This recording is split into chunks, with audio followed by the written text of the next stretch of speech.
మహబూబ్నగర్ లో చిన్నారుల మృతదేహాలు కలకలం రేపాయి. పెద్ద చెరువు గట్టు సమీపంలో 20 మంది చిన్నారుల మృతదేహాలు వెనక కఠోర వాస్తవాలు బయటకొస్తున్నాయి. ఈ చెరువు చుట్టూ ఉన్న ప్రైవేట్ ఆసుపత్రుల్లో బలవంతపు అబార్షణలు జరిగినట్టు నిర్ధారణ అవుతోంది.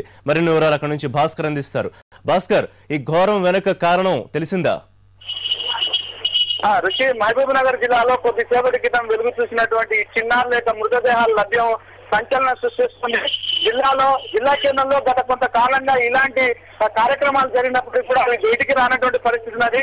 తాజాగా ఈ రోజు పెద్ద చెరువు గట్టు మీద దాదాపు 6 మంది చిన్నారుల యొక్క మృతదేహాలు, తర్వాత కొంత వయసు ఉండేటువంటి వారికి సంబంధించినటువంటి చనిపోయిన మృతదేహాలకు సంబంధించినటువంటి విడిభాగాలు లభ్యమైనటువంటి నేపథ్యంలో ఈ యొక్క పట్టణంతో పాటు జిల్లా వ్యాప్తంగా సంచలనం సృష్టించింది. వీటన్నిటికీ మూలం ప్రైవేట్ ఆసుపత్రుల పైన నియంత్రణ లేకపోవడం వల్ల విచ్చలవిడిగా ఇక్కడ అభాషణలు కానీ వేరే తదితర కార్యక్రమాల వల్ల జన్మించినటువంటి చిన్నారులను విచక్షణారహితంగా బయట పడేయడం వల్ల ఇట్లాంటి సంఘటనలు చోటు చేస్తున్నట్టు సర్వత్రా నిరసన వ్యక్తం అవుతుంది.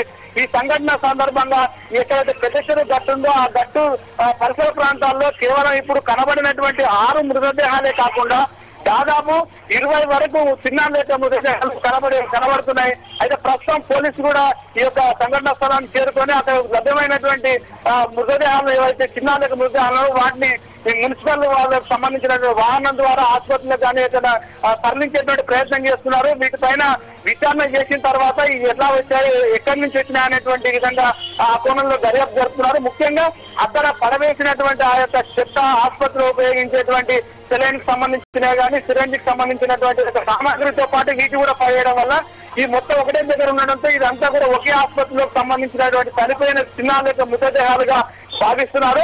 మరి కొద్దిసేపట్లో అసలు వాస్తవాలు ఏందనేటువంటి కొద్దిసేపట్లో బయటపడేటువంటి అవకాశం ఉంది. ఋషి, భాస్కర్, చుట్టుపక్కల ఎన్ని ప్రైవేట్ హాస్పిటల్స్ ఉంటాయి? ఇది కేవలం 1-2 ప్రైవేట్ హాస్పిటల్స్ లో మాత్రమే జరిగినట్టేమన్నా పోలీసులు చెప్తున్నారా? ఒకవైపు భ్రూణ హత్యలకు వ్యతిరేకంగా ఇటు మీడియా అటు ప్రజా సంఘాలు పోరాటం చేస్తూనే ఉన్నా సరే ఇట్లాంటి ఘటనలు బయటపడడానికి సంబంధించి స్థానికులు ఏమంటున్నారు? ముఖ్యంగా ఋషి, మనం మహబూబ్ నగర్ పట్టణంలో అనేకమైనటువంటి యొక్క ఆసుపత్రులున్నా కూడా ఆసుపత్రుల పైన ప్రభుత్వ అధికారులు కానీ వైద్య అధికారుల యొక్క పర్యవేక్షణ సక్రమంగా లేకపోవడంతో అనేకమైనటువంటి అవకతవకలు జరుగుతున్నాయనే విషయాన్ని గతంలో ఎన్టీవీ ద్వారా ఎన్టీవీలో కూడా అనేకమైనటువంటి కథనాలు ప్రసారం చేయడం జరిగింది.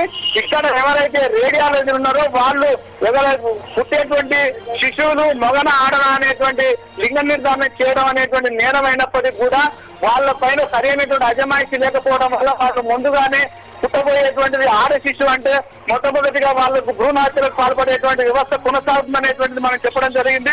ఏమైనా వార్తల కథనాలు వచ్చినప్పుడు అడావుడి చేసేటువంటి అధికారులు కేవలం దాడులు చేసినాయని ఆ తర్వాత అన్ని సక్రమంగా ఉన్నాయని చెప్పులు చూసుకోవడం అనేటువంటిది ఇక్కడ సర్వసాధారణం అయిపోయింది. అలాంటి ఘటనలు ఒకవేళ సక్రమంగా నిబంధనల ప్రకారం ఆసుపత్రులు నడుస్తున్నాయా లేదా అనేటువంటిది ఒకవేళ చూసినట్లయితే ఈరోజు ఇలాంటి దుస్సంఘటనలు కానీ ఇలాంటి చిన్నారుల యొక్క మృతదేహాలు లభ్యమైనటువంటి పరిస్థితి లేకుండా ఇప్పటికైనా అధికారులు మాత్రం ఈ ప్రైవేట్ ఆసుపత్రి పైన నియంత్రణ పెట్టి కఠినమైన చర్యలు తీసుకోకపోతే భవిష్యత్తులో ఇలాంటి భ్రూణ హత్యలు కానీ చిన్నారుల యొక్క హత్యలు జరిగేటువంటి అవకాశం ఉందని చెప్పి ఉన్నటువంటి జనాలు భావిస్తున్నారు. ఋషి, భాస్కర్, ఇంత ఘోరం బయటపడిన తర్వాత పోలీసుల ప్రైవేట్ ఆసుపత్రుల యాజమాన్య ప్రశ్నిస్తూ ఉన్నారా? యాజమాన్య వెర్షన్ ఏంటి? అంటే ఇప్పటి వరకు యాజమాన్యాల దగ్గరికి పోలీసులు ప్రస్తుతం అక్కడ కేవలం మనకు కనబడుతున్నటువంటి 6 మృతదేహాలతో పాటు కొన్ని శరీర భాగాలు కనబడుతున్నాయి. వీటిని కొంచెం లోతుగా పరీక్షిస్తున్నారు. చుట్టుపక్కల కేవలం ఒకటే స్పాట్ లో ఇల్లు దొరికినాయి. ఇట్లాంటి డంపులు ఆ యొక్క చెరువు కట్ట పైన అనేకమైనటువంటి కోసి ఉన్నాయి. మిగతా డంపుల్లో కూడా ఇలాంటి మృతదేహాలు ఏమైనా ఉన్నాయా, రేపు ఉంటే ఎక్కడి నుంచి వచ్చినాయి, ఏ హాస్పిటల్ ఎక్కడి వచ్చినాయి, దీనికి చుట్టుపక్కల ఉండేటువంటి హాస్పిటల్ ఏమైనా ఉన్నాయా, లేకపోతే చుట్టుపక్కల హాస్పిటల్ పైన వేయడానికి ఏమైనా దూరంగా ఉండేటువంటి హాస్పిటల్ వాళ్ళు ఏమైనా పత్రం ప్రకారం ఇక్కడ వేశారా, ఈ అన్ని కోణాల్లో కూడా పోలీసులు విచారణ చేసేటువంటి అవకాశం ఉంది. ఇప్పటికిప్పుడు మాత్రం ఇప్పుడు జరిగినటువంటి మృతదేహాలు ఎన్ని ఉన్నాయి, వీటి ఎన్ని రోజులకు సంబంధించినటువంటి బతికుండగానే చంపేయబడినాయా, లేకుంటే వాళ్ళకు అనారోగ్య కారణమో లేకుంటే వేరే కారణాల వల్ల చేశారనేటువంటి విధంగా మాత్రం దర్యాప్తు జరిగేటువంటి అవకాశం ఉంది. ఋషి, భాస్కర్, స్థానికంగా అక్కడ ఉండేవాళ్ళు, రెగ్యులర్ గా అక్కడ ప్రాంతాలు తిరిగే వాళ్ళు దీని గురించి ఏమంటున్నారు? అంటే ఇన్ని మృతదేహాలు బయటపడడం ఇదే మొదటిసారా, లేకపోతే అడపదడప ఇట్లాంటి ఘటనలు ఏమన్నా చూసినట్టు చెప్తున్నారా స్థానికులు? అంటే 1-2 ఘటనలు అప్పుడప్పుడు జరిగినా కూడా ఎక్కడో ఒక దగ్గర చిన్న ఆసుపత్రిలో చనిపోతే ఆ తర్వాత వాళ్ళు చెత్తలో కట్టేసి అక్కడ చేస్తే దాంట్లో కారణం చేసేటువంటి వాళ్ళు పాప అనారోగ్యంగా లేకపోవడం వల్ల సరిపోయింది ఆ తర్వాత ఇక్కడ ఎక్కినామని చెప్పుకొచ్చినటువంటి సంఘటనలు ఉన్నాయి. కానీ ఒక్కసారిగా ఇన్ని మృతదేహాలు ఒకే దగ్గర దొరకడం అనేటువంటిది మాత్రం ఇది మొదటిసారి, నిజంగా ఇది సంచలనమే. వీటన్నిటికి మాత్రం ప్రధానంగా ప్రైవేటు ఆసుపత్రుల్లో జరుగుతున్నటువంటి మోసపూరితమైనటువంటి విధానం. రెండవది అక్కడ సరి అయినటువంటి అధికారుల యొక్క పర్యవేక్షణ లేకపోవడమే. ఇటీవల కాలంలో అనేక సందర్భాల్లో ఆయా ఆసుపత్రిలో చేసినటువంటి పరీక్షల్లో కూడా తేడాలు వచ్చి రోడ్డుకి ఆసుపత్రిలో దాడులు చేసినటువంటి సంఘటనలు కూడా ఈ జిల్లాలో వెలుగు చూసినాయి. రుచి భాస్కర్, మీరేమన్నా మాట్లాడే ప్రయత్నం చేశారా అటు పోలీసులతో కానీ ఇటు హాస్పిటల్ వర్గాలతో కానీ? మనం పోలీసులతో మాట్లాడడం జరిగింది. పోలీసులు మాకు ఇప్పుడే సమాచారం వచ్చింది. సమాచారం వచ్చిన వెంబడి మేము రంగంలో దిగి ప్రస్తుతం ఈ మృతదేహాలు ఎన్ని ఉన్నాయి, ఉన్న మృతదేహాలను ఎక్కడ తరలించాలి, తరలించిన తర్వాత వీటికి ఏ రకమైన పరీక్షలు చేసిన తర్వాత ఒక కంక్లూజన్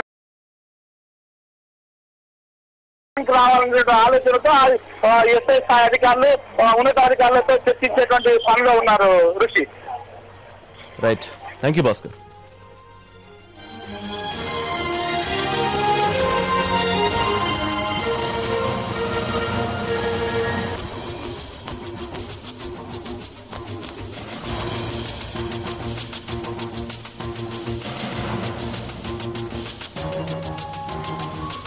మహబూబ్ నగర్ లో చిన్నారుల మృతదేహాలు కలకలం రేపాయి. పెద్ద చెరువు గట్టు సమీపంలో 20 మంది చిన్నారుల మృతదేహాలు వెనుక కఠోర వాస్తవాలు బయటకొస్తున్నాయి. ఈ చెరువు చుట్టూ ఉన్న ప్రైవేట్ ఆసుపత్రుల్లో బలవంతపు అబార్షన్లు జరిగినట్టు నిర్ధారణ అవుతోంది.